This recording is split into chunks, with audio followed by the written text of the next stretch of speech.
Hey everybody, it's Jason Blaha here, and it's time for part 2 of the Q&A, so let's go ahead and get this started. All right, first question.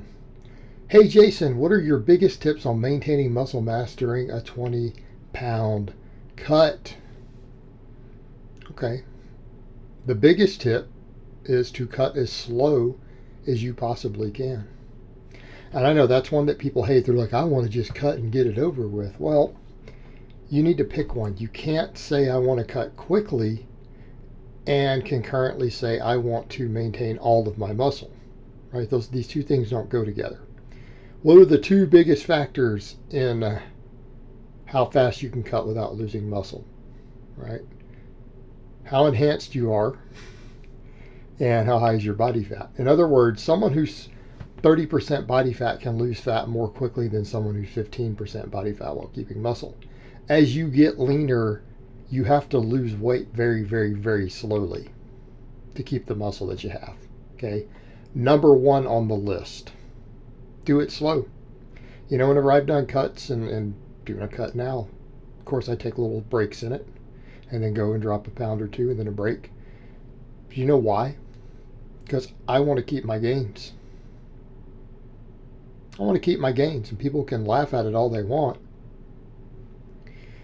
But this is how you stay big. You cut fast, you will lose muscle. Okay?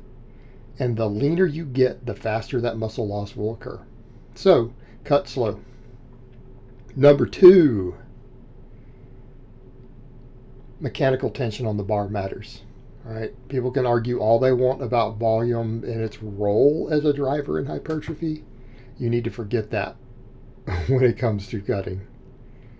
Keeping weight on the bar, keeping tension as high as possible through any means necessary. If that means you have to reduce reps, if it means you have to reduce sets, whatever you have to do, you need to do. You need to keep the weight heavy on the bar. You need to keep that tension high to hold on to the myofibrillar growth. Number three, I think is going to be the one everyone misses because everyone says, oh, protein, this and no. You guys shouldn't have a problem getting enough protein. I'm sorry, unless you're a vegan or something ridiculous. Most of you eat as much protein as you need maximally, if not more than you need. Plenty of lifters I see get more than their optimal amounts. That's a non-issue. Sleep and fatigue management. Those are your next big ones. You're cutting and you're only sleeping 6 hours a night. I'm going to recommend that you not cut. I think that's a good point too. If you are in a life situation to where you can only sleep 6 hours a night, I'm going to recommend that you hold off on your cut for a while. All right. We know, based upon research, even on people who are new lifters, less sleep equals more muscle loss, less fat loss on the same calorie deficit and same weight loss. Sleep, near the top of the list. Okay, those are my biggest tips. All right, next question. Opinion on maxing on the seated good morning off pins. This one's probably going to be a no from me. And I have no problem with maxing on good mornings. You guys have seen me do a 555-pound 1-rep max on a good morning before. So I'm not against maxing on good mornings for advanced lifters. What do we need to be looking at in terms of what's safe to max on? They need to be big multi-joint movements. By the way, I've had people put in comments, a little minor pet peeve. Jason promotes big compounds for that. No, I don't. I don't promote compounds or isolation. There's no such thing. Those aren't words you hear me using for the most part. Multi-joint. Big multi-joint exercises are what we need to be maxing on. And we can max on up 50, 60 different variations. I don't care. I can come up with 15 good mornings you could max on. All right. What I don't like to see are smaller movements, more finesse movements. That's where we don't want to max. We don't want to max on a tricep extension. All right? We don't want to max on a leg extension.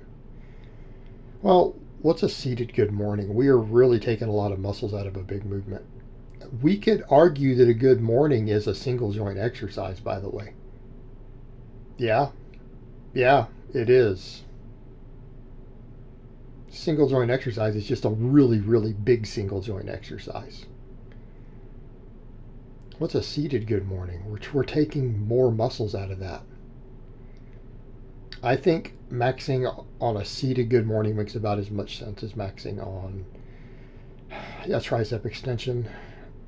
This is where we start getting into injury risk, just my opinion, and no benefit. Like, why would you even want to max on a really small exercise?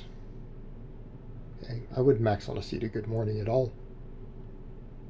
I don't see the point. We can come up with plenty of other good morning variations, or if we just want to strain under a heavy load, which is why we max, so we could do that on.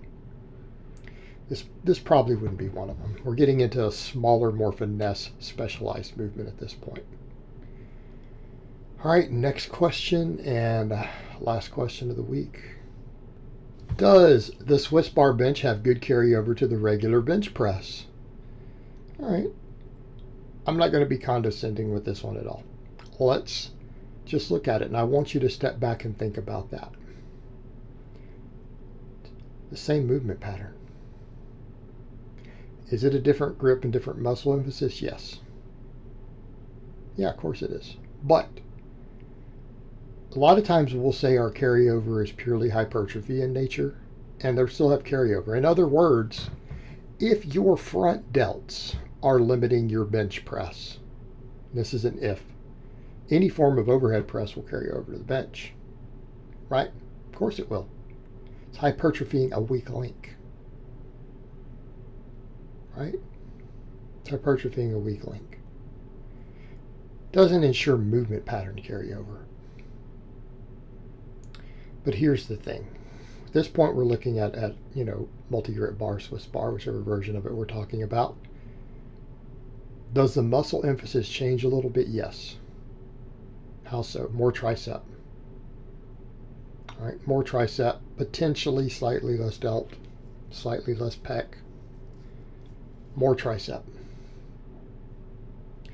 Easier on the shoulders. Now, we could argue that we could get away with more volume with this bar, which we can. If we can do more volume with it, we can build more muscle without getting beat up. Well, that has good carryover just from a hypertrophy perspective. It's the same muscles, just in a slightly different ratio. But what about movement pattern itself? It's the same movement. In other words, the bar path is the same. The range of motion is the same. Just the hand position and the muscle emphasis is different. It's just the same basic movement pattern.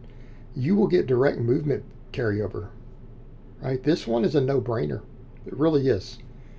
And that's true with almost any specialty bar. When you change bars, there's carryover. And it's the same thing if you think about just changing your grip on a pull-up. Does doing neutral grip pull-ups make you stronger at normal pull-ups? Hell yeah, it does.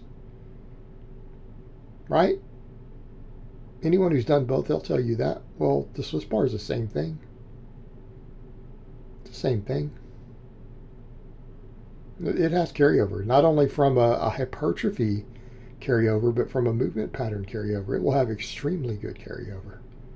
This is a big, a resounding, overwhelming yes. All right, guys, but that's really all I have to say on that today. I hope it's been informative, and I will talk to you guys next time.